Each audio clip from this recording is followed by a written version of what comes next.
Some knowledge is deep to read. Some secrets are not explained. They are only experienced. Bismillah. Allah, Rahman, Rahim. Three names, but only one center. This is not just a prayer. This is Allah's code. It holds 18,000 worlds together. It is a key that opens the hidden door of Ism-e-Azam. That is why all Quran surahs begin with this. That is why Shaitan fears this phrase. And that is why the secret of the Mirage was sealed with the Basmala. Today we open the hidden codes of Bismillah and secrets of the names Allah, Rahman, and Rahim. We warn you, not every heart can carry this. Ibn-Arabi says in Futuhat al-Makkiyah, the fact that the Bismillah has 19 letters is not a coincidence. The number 19 is the code of the universe. Allah chose this number on purpose. Ibn Arabi connects the number 19 with the human body and spiritual structure. Each letter of the Basmala protects one organ and one sense of a human being. When a person says the Basmala, they place their whole body and soul under protection. In Laduni knowledge, everything has a Zahir, outer, and a Batin, inner side. On the Zahir level, the Basmala is the key to the Quran. On the Batin level, it is the key to existence itself. The Arif say, whatever is in the Quran is in the Fatiha. Whatever is in the Fatiha is in the Basmala. Whatever is in the Bismillah is in the letter Ba. And whatever is in the letter Ba is in the dot beneath it. Imagine a dark room made of soil, damp, heavy, and crushed under tons of weight like a grave. Inside this grave, there is a tiny prisoner, a seed. It is pressed under a mass millions of times heavier than itself. Above it are hard rocks and soil, turned almost into concrete. Logic says that this weak, soft, thin being must rot and disappear. But it whispers the greatest secret of the universe. Bismillah. The small seed is saying, I have no power of my own, but I move with his name and with his power. At that moment, the weak body of the seed turns into a drill harder than steel. By saying Bismillah, it splits the rock and tears the soil like a curtain. Every day we watch thousands of kinds of fruits, flowers, and vegetables come out of the soil as if it was something ordinary. Humanity applauds when a magician pulls one rabbit out of an empty hat. But when colorful, fragrant, sweet fruits come out of dry, black, tasteless soil, we say it is just nature and move on. Soil has no color, no taste, and no smell. Yet from that black pot come melons, peaches, and grapes like works of art cooked under the sun.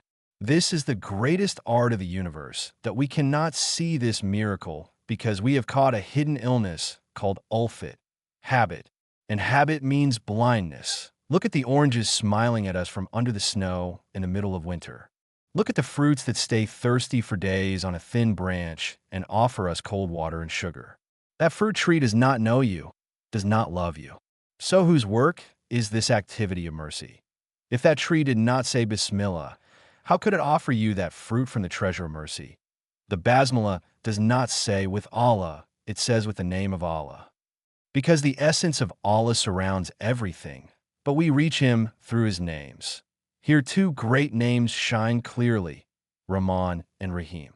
Rahman is like the rain that falls on the seed and the sun that gives it life.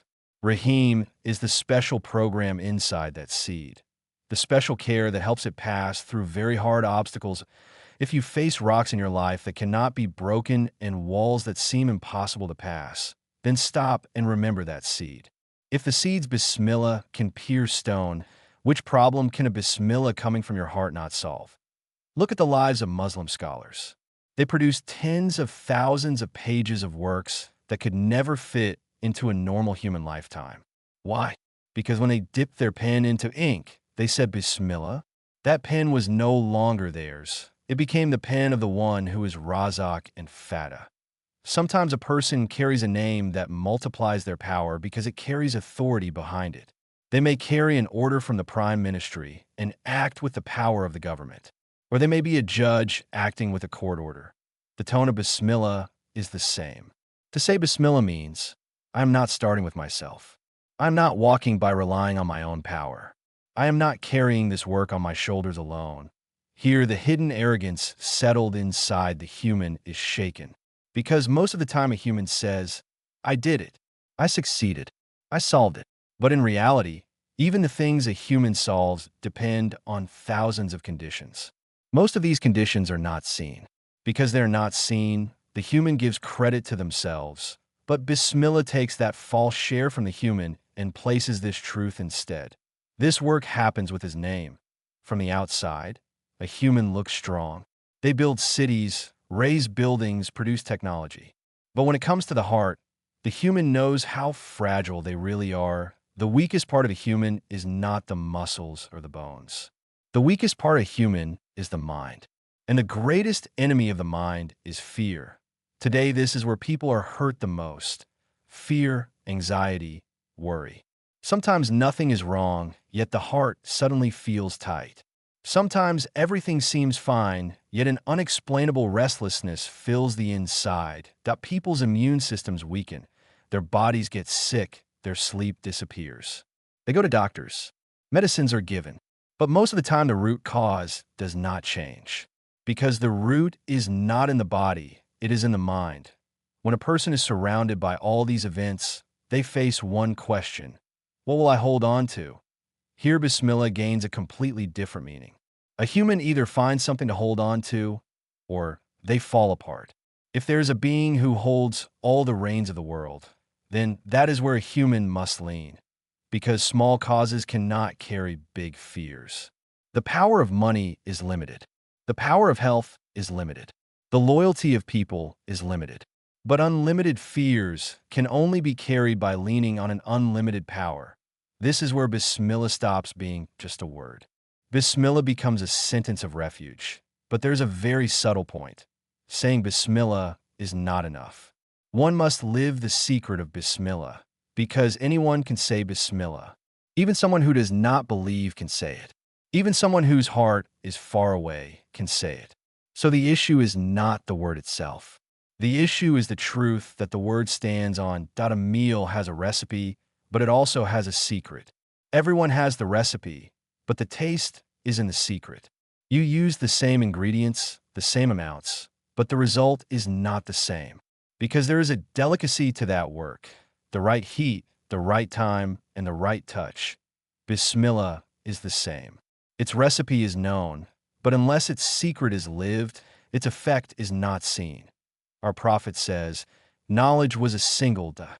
The ignorant multiplied it. And he adds, I am the dot under the letter BA. This dot is wadet, oneness, unity. When a pen first touches paper, it leaves a dot. Then that dot moves and becomes a line. The line bends and becomes a letter. So all letters and all words are actually nothing but the movement of that one single dot. The universe is the same. The trees, mountains, people, and galaxies you see are all manifestations of the light of truth. All of them are movements of that dot. Multiplicity, meaning many things, is an illusion. The truth is one dot. The one who says Bismillah erases themselves at that dot. They do not say I, they say Bismillah. This means that existence stands with Allah.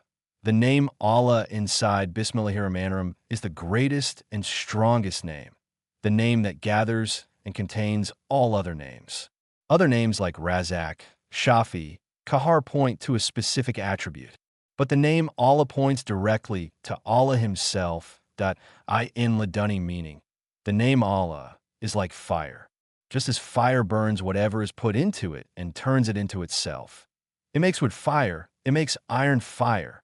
In the same way, in a heart that remembers the name Allah properly, nothing other than Allah can remain.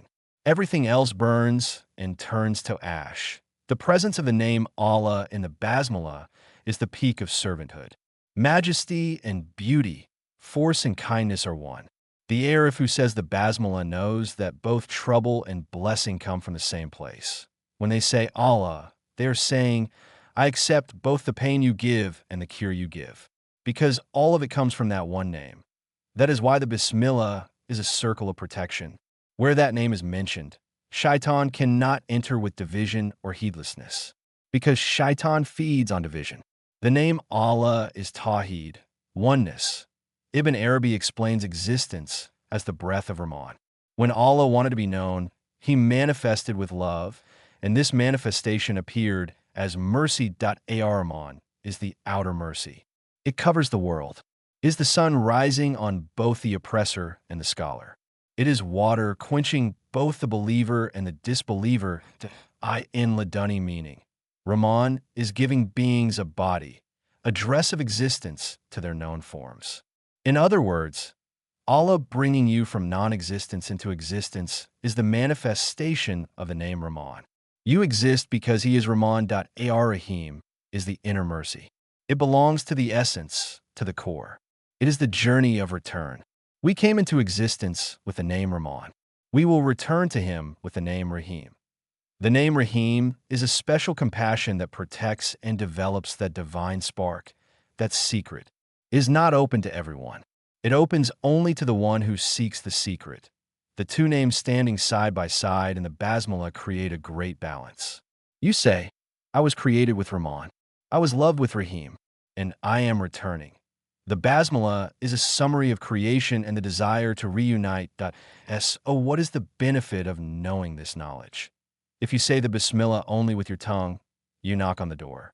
If you say it with your heart, the door opens. And if you say it with your state, meaning with all your cells, then you enter. Laduni knowledge is not knowledge of words. It is knowledge of state, knowledge of living. From now on, when you say the Basmala, feel this. With the letter BA coming out of your mouth, you are connecting yourself to the universe. When you say Bismillah, the veil between you and the glass of water in your hand should be lifted. You should witness that the water is also remembering Allah, that you are remembering Him too, and that the one who drinks and what is drunk meet through His power. When you say the Bismillah before eating, before leaving the house, before starting any work, it means reaching this awareness. This is not my hand. It is the hand of Allah's power. This is not my step. It is the direction of the truth that I tee that point. The work done by your hand is called barakah, because you're no longer in between. And when there is no intermediary, there is no blockage that, as Halaj al-Mansur said, when you leave the middle, what remains is Him. The Basmala is the formula that removes you from the middle. O soul, every night as you fall asleep and every morning as you wake up, say Bismillah with this awareness. Say it in such a way that the earth and the sky listen. Say in such a way that the Pharaoh inside your ego becomes afraid and the Musa inside your heart becomes joyful. The Basmala is your covenant with Allah. The Basmala is the echo in this world of your Bala, your yes, given in the gathering of a last. Each of those 19 letters is a shield against the 19 guards of hell, the Zabaniya.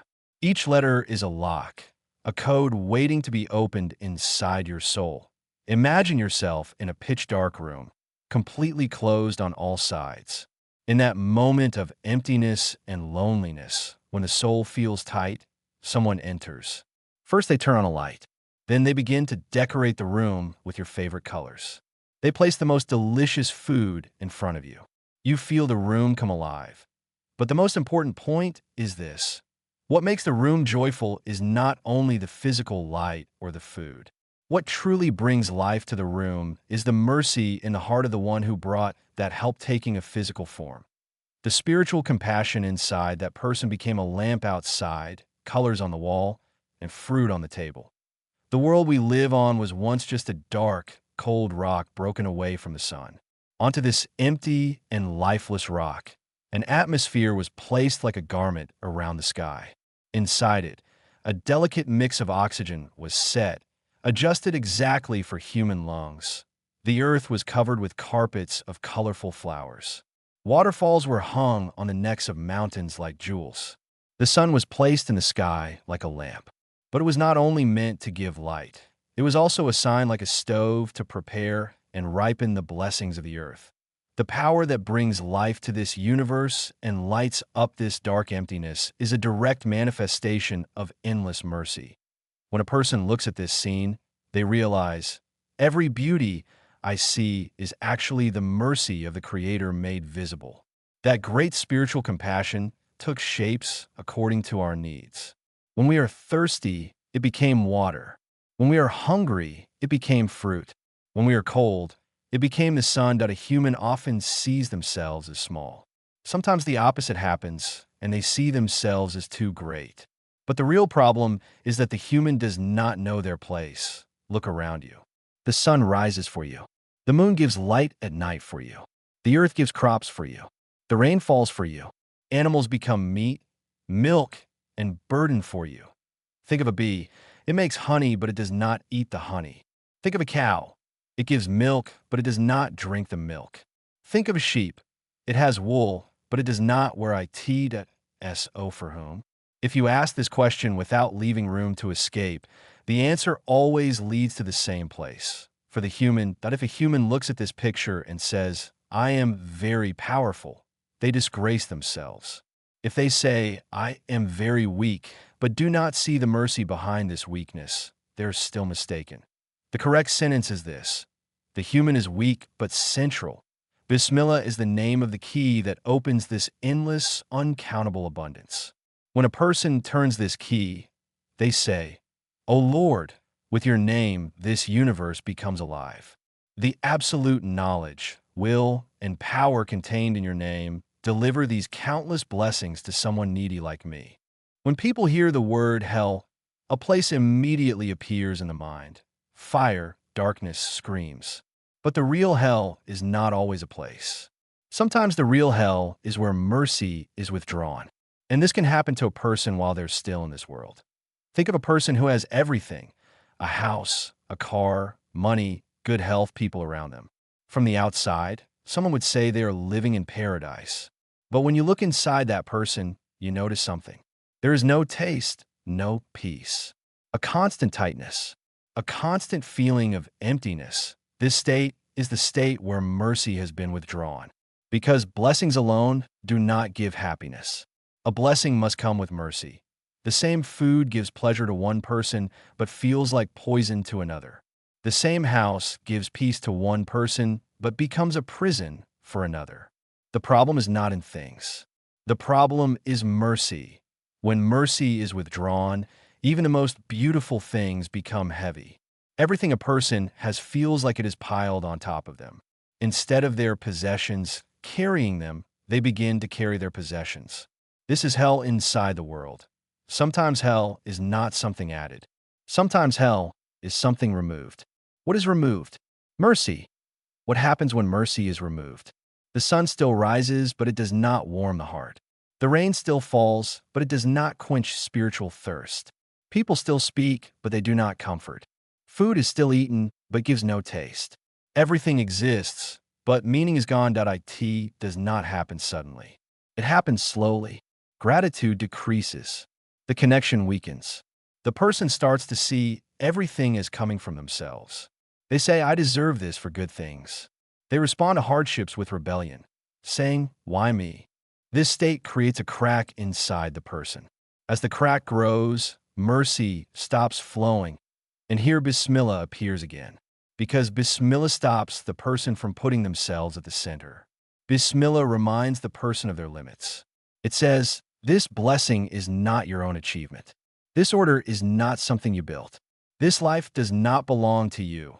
It is entrusted to you. The moment a person says this sincerely from the heart, mercy begins to flow again. Because mercy stops with arrogance and moves with surrender. When a person hears the word closeness, the mind immediately thinks of distance, coming nearer to a place, taking a step, reaching a point.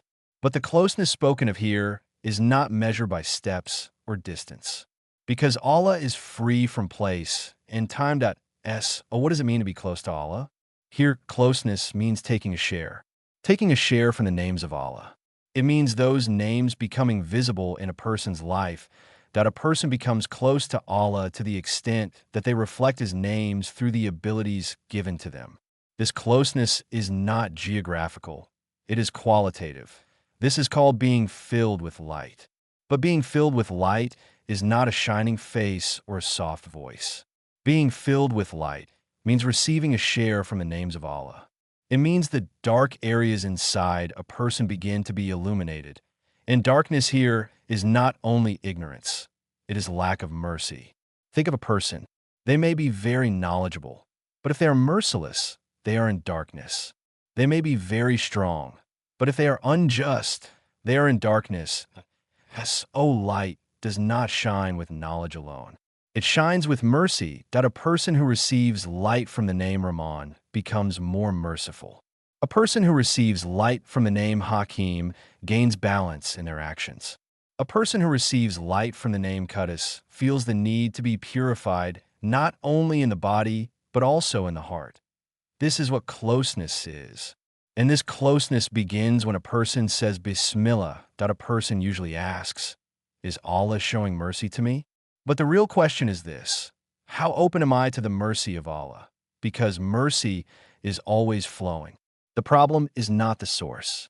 The problem may be the container. If the container is turned upside down, mercy cannot enter. If the container is made smaller, mercy cannot fit. A person often does not notice the things that make their heart smaller: hatred, jealousy, arrogance, selfishness. These shrink the heart. As the heart becomes smaller, mercy cannot settle.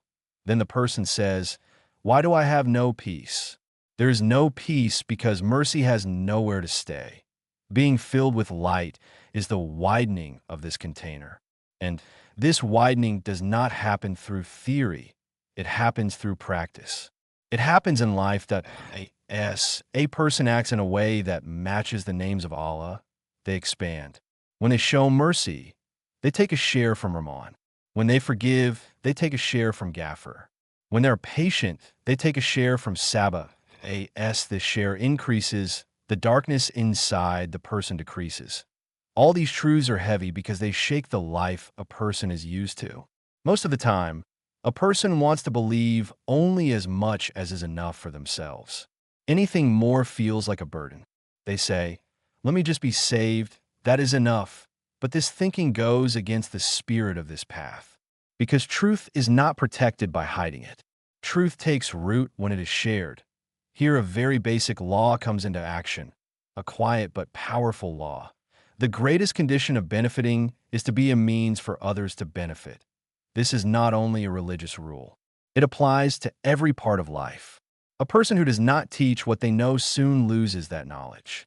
A person who does not share a blessing loses its taste. A person who tries to carry a load alone gets crushed under it. Truth is the same. The one who does not carry is not carried. The one who does not share is not nourished. In Laduni meaning. Rahman is potential, like a great plain tree hidden inside a small seed. Allah created you with the name Rahman. That means He gave you the potential to be a Khalifa and to reach perfection. But for that seed to crack open and become a tree, another name is needed. Another special care. That is where Rahim comes in. Rahman surrounds the throne, but Rahim surrounds the heart of the believer. Rahman is general. Rahim is special. Rahman gives the seed. Rahim waters that seed and makes it give fruit. The emphasis on Rahim at the end of the Basmala is the servant's journey of reunion.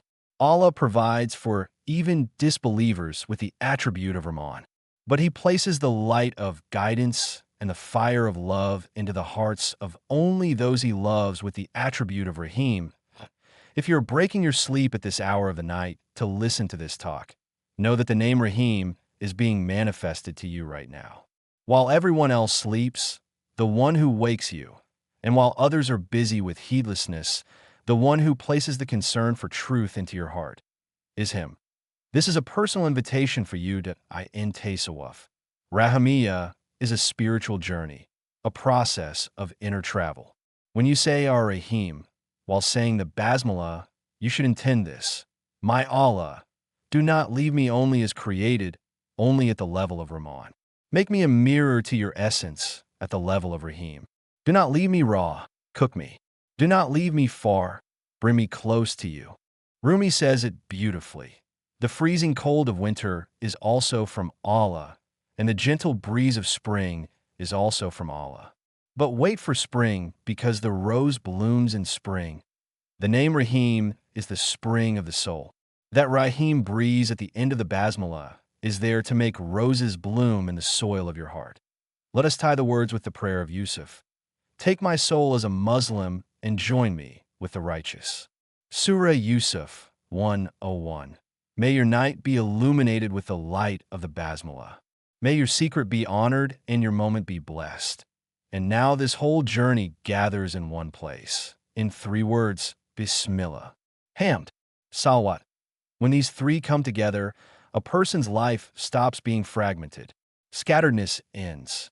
Beginning, path, and destination meet on the same line. Bismillah, it is the beginning. But not an ordinary beginning. The person leaves the center and places the name of Allah at the center. And this change changes everything. Then comes Hamd. Hamd is deeper than Shukr, because Shukr looks at the blessing, but Hamd looks at the owner of the blessing.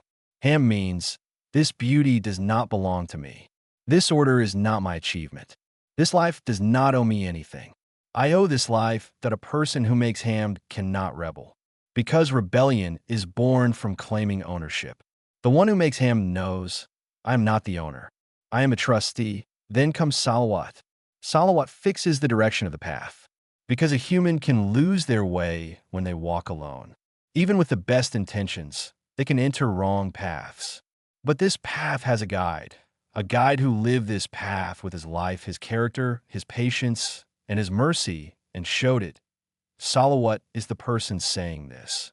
I am not walking this path according to my own ideas, but as it was shown, when these 3 come together, a person's life becomes whole.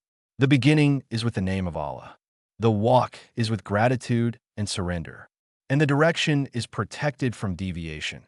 Throughout this whole narration, one truth appeared again and again in different forms. Life is not a load that a human can carry alone.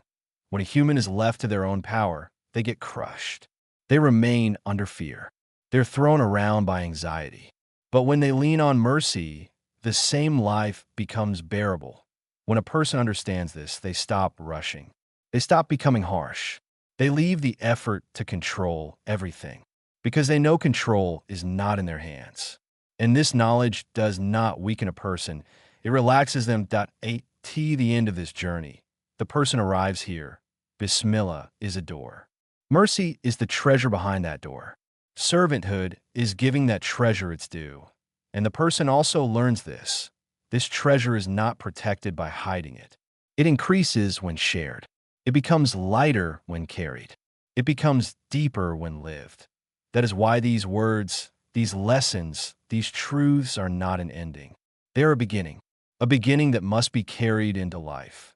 And for the one who surrenders, the path is now clear. At the beginning, Bismillah. On the path, Hamd. To not lose direction, Salat. All that remains is to walk quietly, with loyalty, leaning on mercy. Oh, dear friend who joined us on this journey. Fatiha is not just a surah. Fatiha is the summary of the Quran. The Quran is hidden in Fatiha. Fatiha is hidden in the Basmala. The Basmala is hidden in the letter Ba. Rumi says about Fatiha, it is one of the 8 gates of paradise. But the one who enters through that gate sees all of paradise. Now ask yourself, did I turn to Allah today only because things went well for me? Or could I still say Alhamdulillah, even if things went wrong, by admiring his wisdom as Rab? The people of Tasawwuf say, the one who makes Hamd when hardship comes is higher than the one who makes Shukr when blessings come. Because the first love the giver, not the gift. Close your eyes. Watch the worlds inside you. In the darkness, think of your thoughts, your feelings, your body, and the whole universe. Think of the rotating planets, the blooming flowers, the newborn babies. All of them are praising their Lord right now with the language of their state. Nothing stands still. Even atoms turn, saying Allah. Take a deep breath and say Alhamdulillah inside. Gather all praise into that breath. And as you breathe out, say Alhamdulillah, Rabbil Alamin. And let that breath reach its owner. Hand it over. Leave control. My Allah, upbringing is not in my power. I am a weak student, and you are the educator of all worlds. Train me. Do not leave me to myself. This surrender is the greatest medicine for the soul. The single answer to psychological struggles. To the questions of why, how, if only, is here, he is Rab. And a Rab does not want evil for his servant. His training sometimes comes with bitter medicine. but its end is healing. The end of supplications is Alhamdulillahi Rabbil Alamin. This means we began with Hamd, and we will end with Hamd.